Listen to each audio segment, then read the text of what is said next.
മിസ്സേ, നമുക്കിപ്പോൾ 10th 12th foundation batch നമുക്ക് സ്റ്റാർട്ട് ചെയ്തില്ലേ?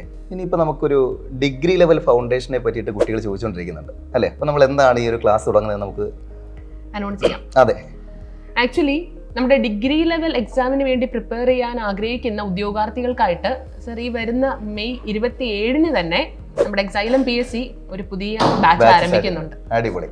അപ്പോൾ നമുക്ക് ശരിക്കും ഡിഗ്രി ലെവൽ ഫൗണ്ടേഷൻ എന്ന് പറയുമ്പോൾ കുട്ടികൾക്ക് ഒരു സംശയമുള്ളത് ഇതൊരു ബേസിക് ആയിട്ടുള്ള കാര്യങ്ങൾ മാത്രമായിരിക്കില്ലേ പറയുക എന്നുള്ളൊരു സംശയം ഉണ്ടാവും. പക്ഷെ നമുക്കിവിടെ ഡിഗ്രി ലെവൽ ഫൗണ്ടേഷൻ എന്ന് പറഞ്ഞു കഴിഞ്ഞാൽ നമുക്ക് വളരെ ബേസിക് ആയിട്ട് തുടങ്ങിയിട്ട് നമ്മുടെ സിലബസിലുള്ള അഡ്വാൻസ് ലെവലായിട്ടുള്ള കാര്യങ്ങൾ വരെ നമുക്ക് എന്ത് ചെയ്യാം, നമുക്ക് ഈ ഒരു ക്ലാസ്സിലൂടെ നമുക്ക് പഠിച്ചു തീർക്കാം. കാര്യം നമുക്ക് ഡിഗ്രി ലെവൽ എന്ന് പറയുന്നത് നമുക്ക് ഹൈ പ്രൊഫൈൽ ആയിട്ടുള്ള ജോബുകളാണ് അല്ലേ? നമുക്ക് നോക്കുന്ന സമയത്ത് തന്നെ നമുക്ക് അസിസ്റ്റന്റ് ലെവൽ പോസ്റ്റുകൾ എന്ന് പറയുമ്പോൾ യൂണിവേഴ്സിറ്റി അസിസ്റ്റന്റ്, അതുപോലെ തന്നെ സെക്രട്ടറി അസിസ്റ്റന്റ്, പിന്നെ ഇങ്ങോട്ട് വരുമ്പോഴത്തേക്ക് നമുക്ക് എന്താണ് യൂണിഫോം പോസ്റ്റ് വരുമ്പോൾ നമുക്ക് ഡ്രീം ജോബ് ആണ് അല്ലെ, സബ് ഇൻസ്പെക്ടർ. അതെ. പിന്നെ അതുപോലെ എക്സൈസ് ഇൻസ്പെക്ടർ, പിന്നീട് നമുക്ക് സെക്രട്ടറി ലെവൽ പോസ്റ്റുകൾ, പഞ്ചായത്ത് സെക്രട്ടറി, പിന്നെ ജൂനിയർ എംപ്ലോയ്മെന്റ് ഓഫീസർ. അപ്പൊ ഇങ്ങനെയൊക്കെയുള്ള അത്രയും ഹൈ പ്രൊഫൈൽ ആയിട്ടുള്ള ജോബുകളാണ് നമുക്ക് ഡിഗ്രി ലെവലിൽ വരിക. അപ്പൊ പഠനം എന്ന് പറയുന്നത് നമുക്ക് അത്യാവശ്യം അഡ്വാൻസ് ലെവലിൽ തന്നെ വേണം. ഒരു 10th 12th ലെവലിൽ പഠിക്കുന്ന കാര്യങ്ങളായിരിക്കാം, പക്ഷേ ആ സിലബസ് കുറച്ചും കൂടി വാസ്റ്റ് ആയിട്ട് നമുക്ക് നോക്കേണ്ടി വരും. തീർച്ചയായിട്ടും. അത് മാത്രമല്ല നമുക്കിപ്പോ ഒരു വെറുതെ സിലബസ് പഠിക്കുക എന്നുള്ളത് മാത്രമല്ല ഒരു ഡിഗ്രി ലെവൽ എക്സാമിന്റെ കാര്യം എന്ന് പറയാം. നമ്മൾ അതുമായിട്ട് ബന്ധപ്പെട്ടുള്ള കറണ്ട് അഫയേഴ്സ് നമ്മൾ അറിഞ്ഞിരിക്കണം. പിന്നീട് ഒരു ക്വസ്റ്റ്യൻസിനെ അപ്രോച്ച് ചെയ്യുന്ന രീതി അല്ലെ, നമുക്ക് ഓരോ ക്വസ്റ്റ്യൻസ് നമുക്ക് അപ്രോച്ച് ചെയ്യുന്ന രീതിയും വ്യത്യസ്തമാണ്. അപ്പൊ അതൊക്കെ നമുക്ക് എപ്പോഴും ക്ലാസ്സുകളിലൂടെ നമുക്ക് എന്ത് ചെയ്യാം, നമുക്ക് കൂടുതൽ പ്രാക്ടീസ് ചെയ്തുകൊണ്ട് നമുക്ക് പെട്ടെന്ന് എന്ത് ചെയ്യാം എത്താം. സർ, അതായത് നമ്മുടെ SSC RRBയുടെ ഒരു പാറ്റേൺ ഉണ്ടല്ലോ, ഒരു ക്വസ്റ്റ്യൻ ചോദിക്കും, സ്റ്റേറ്റ്മെന്റ്, എന്നിട്ട് 4 ഓപ്ഷൻസ് തരും.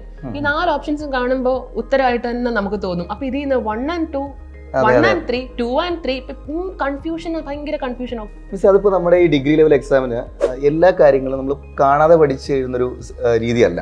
നമുക്ക് കുറേയൊക്കെ നമുക്ക് എലിമിനേഷനിലൂടെ നമുക്ക് എന്ത് ചെയ്യാം, ആൻസറിലേക്ക് എത്താം. നമുക്ക് ക്ലാസ്സുകളിലൂടെയാണ് നമുക്ക് ആ ഒരു എലിമിനേഷൻ ട്രിക്കുകൾ കൂടുതൽ കിട്ടുക. ഇപ്പോൾ ഫോർ എക്സാമ്പിൾ ഇപ്പോൾ സീനിയർ സൂപ്രണ്ട് ഇപ്പോൾ അടുത്തിടെ ചോദിച്ചൊരു ചോദ്യത്തിൽ ന്യൂ എക്കോണമിക് പോളിസിയിൽ കറൻസി ഡീവാല്യൂറ്റ് ചെയ്ത് എത്ര % ആണെന്നാണ് ചോദിച്ചത്. അപ്പോൾ ചോദിച്ച ഓപ്ഷനിൽ 20% അടുത്ത് 20% മുകളിൽ, അടുത്ത 5-നും 15-നും ഇടയ്ക്ക്. അപ്പോൾ ഇതിനകത്ത് നമ്മൾ ആൻസറിലേക്ക് വരുമ്പോൾ എന്തായാലും 2 ഓപ്ഷൻ അവിടെ ഒരുമിച്ച് വരില്ല അല്ലേ? ഏതെങ്കിലും ഒന്നേ വരാവുള്ളൂ. 20-ന് മുകളിലാണെങ്കിൽ 5-ഉം 15-ഉം വരില്ല. അപ്പോൾ ഒറ്റ ഓപ്ഷൻ മാത്രമല്ല ചൂസ് ചെയ്ത് കഴിഞ്ഞാൽ നമുക്ക് എന്ത് ചെയ്യാം, ആൻസറിലേക്ക് എത്താം. അപ്പോൾ ഇങ്ങനെയുള്ള ട്രിക്കുകളൊക്കെ നമുക്ക് എന്ത് ചെയ്യും, നമുക്ക് ക്ലാസ്സുകളിലൂടെ കിട്ടുന്നതായിരിക്കും. എലിമിനേഷൻ മെത്തേഡിലൂടെ ഇമാതിരിയുള്ള ക്വസ്റ്റ്യൻസ് അപ്പോൾ ക്രാക്ക് ചെയ്യാം. അപ്പോൾ ഈ രീതിയിലൊക്കെ പഠിച്ചാൽ ഒരു ഡിഗ്രി ലെവൽ ജോബ് ഈസി ആയിട്ട് നമുക്ക് ക്രാക്ക് ചെയ്യാൻ പറ്റും അല്ലേ സാർ? ഉറപ്പായിട്ടും. അപ്പോൾ കോഴ്സിന്റെ ഡീറ്റെയിൽസിലേക്ക് വരുവാണെങ്കിൽ ഈ ഡിഗ്രി ലെവൽ ഫൗണ്ടേഷൻ കോഴ്സ് നിങ്ങൾക്ക് 2999 രൂപയ്ക്ക് അവൈലബിൾ ആയിരിക്കും. ഈ ഒരു വർഷത്തേക്ക് നമുക്ക് വെറും 2999 രൂപയ്ക്ക് എന്ത് ചെയ്യാം, ഈ ഫുൾ കോഴ്സ് ആയിട്ട് നമുക്ക് കിട്ടും അല്ലേ? മൻസൂർ സാറിനൊപ്പം നിങ്ങളുടെ ഫേവറേറ്റ് ആയിട്ടുള്ള എല്ലാ എഡ്യൂക്കേറ്റേഴ്സും ബാച്ചിൽ നിങ്ങളുടെ ഒപ്പം ഉണ്ടാവും അല്ലേ? അപ്പോൾ മറക്കണ്ട, മെയ് 27-ന് നമുക്ക് എന്ത് ചെയ്യാം, ക്ലാസ്സുകളിൽ കാണാം.